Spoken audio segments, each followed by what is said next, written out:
Have you heard of the LinkedIn SSI or Social Selling Index? It's a number, right? So, what is it? Is it really that important? And should you even pay attention to it? In today's video, I'm going to unpack it, give you some expert insight tips about how to use the SSI if you're really trying to elevate your game on LinkedIn. So, let's get started. I'm going to start by showing you my score. Now, this is a social selling index, and an index by definition means that everyone is ranked on a scale of 0 to 100. 50 is average for the population. So when you're looking at your current social selling index, that number they give you out of 100, I want you to keep in mind that 50 is average for every one of LinkedIn's 1 billion members. If you have a score above 50, it means that you're doing better than the average LinkedIn member. If you have a score below 50, it means you have some definite opportunities for improvement. Maybe you're just getting started even. And if you do have a score that's above 50, keep in mind that it's much harder to increase that score over time. Now, LinkedIn, this is what I do for a living. I do coaching, I do training, I do profile optimization, I have online courses, I've written a book, I'm fully immersed in LinkedIn. My score is currently an 80 out of 100, and I've been as high as I think an 86, 87, maybe an 88 once even. What I have heard is that you can't get a score above 90 unless you have LinkedIn's solution that's called Sales Navigator. It's a paid subscription. And what will happen is if you purchase a Sales Navigator subscription, your score will instantly go up, even if you've done nothing more in your profile. So do keep this in mind. While this is a free tool that any LinkedIn member can use to look at their LinkedIn score, their social selling index, it is essentially a tool that LinkedIn is using to try to get you to upgrade to one of their paid solutions. Now, having said all that, how should you use this SSI, if at all? I recommend that you look it up and you can establish a benchmark for yourself. And you can also see where there's some opportunities for you to improve on the LinkedIn platform. Now, this is their sandbox. I don't make the rules. LinkedIn's making the rules. So why not understand what are the magical components of the score that contribute to the social selling index? Because this is really LinkedIn's way of assessing your effectiveness at social selling. That is, doing business with people through social media, and in this case, specifically LinkedIn. Now you're going to notice here, they break your score into 4 components. You can earn up to 25 points in each category: establishing your professional brand, finding the right people, engaging with insights, and build relationships. Those are the 4 categories.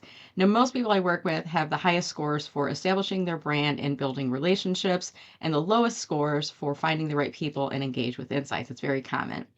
What LinkedIn won't tell you is what do you need to do to increase your score.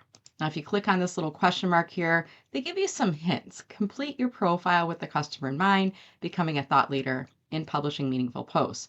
For finding the right people, they say you need to identify better prospects in less time using efficient search and research tools. Engage with insights, they say discover and share conversation worthy updates to create and grow relationships. And finally, build relationships. Strengthen your network by finding and establishing trust with decision makers. Now, they're not going to get into too much great detail here.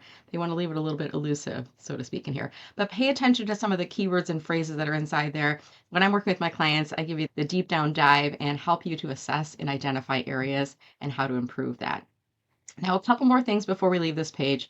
When you are looking at your social selling index, above your circle chart and your bar graph off to the side, you're going to notice that LinkedIn will assign you an industry SSI rank. Right now, they're saying I'm in the top 1% of people in my industry. Whatever industry I have in my profile, I'm in the top 1%, which is really good. In my network of first level connections, LinkedIn is saying I'm in the top 1% as well. Now, if you go below your circle bar graph, you're going to notice people in your industry. They're saying that sales professionals, they've deemed me a sales professional in the marketing services industry, and marketing services is what I have in my top header card. They're saying that they have an average of 31 out of 100. Definitely doing much better than the average person with my score of 80, right? People in my network have an average score of 45, and my score again is 80. We're just showing some comparisons. I like to use these, and I recommend that you look at these as benchmarks. Come end of the day, who cares what your score is, right? Are you achieving your LinkedIn goals?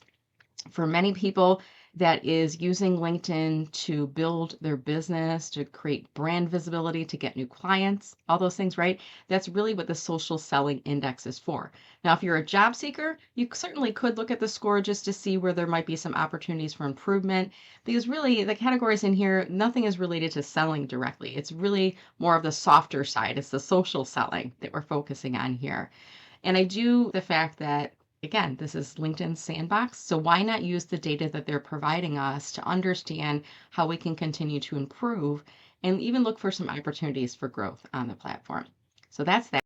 Right about now, you're probably curious, how do I look up my SSI, right? Easiest thing, honestly, you can just do a Google search for LinkedIn Social Selling Index. You'll find the link to go into their page. I have set up a website, mellermarketing.com/my LinkedIn SSI. On this webpage, I explain what the LinkedIn SSI is in my own words. And there's a link on the top where you can click to look up your score. We'll look at that in just a minute. But if you scroll down, you're going to see the explanation. I'm blending together a part of what LinkedIn tells you about these areas, some statistics that are important to know with regards to having a higher SSI, and I do the breakdown. Actually, when I grabbed the screen capture, it was an 87 on here. And do keep in mind, I do offer LinkedIn strategy assistance. So if you want some help increasing that LinkedIn SSI and learning more about the platform, I would love to have the opportunity to help you. Now, if you click on see your SSI, this is going to bounce us over to the LinkedIn site. You're going to see in the upper left-hand corner, it does say LinkedIn Sales Solutions. And notice in here, increase your social selling index with B2B data from LinkedIn Sales Navigator. Okay. And they're going to encourage you to click to get started free, right? The button you're looking for, however, is to get your score. You don't have to sign up for Sales Navigator to get your SSI. So once you click on get your score, as long as you're logged into LinkedIn, it will automatically create your score for you. And that's where you can have it. Now, at this point, you certainly could bookmark this page, linkedin.com/sales/SSI, and then you can come back here and look up your score again in the future if you wish. It makes it a little bit easier for you. I wouldn't recommend you look at this daily. I would say maybe once a week or even once a month, just so you can assess your progress over time.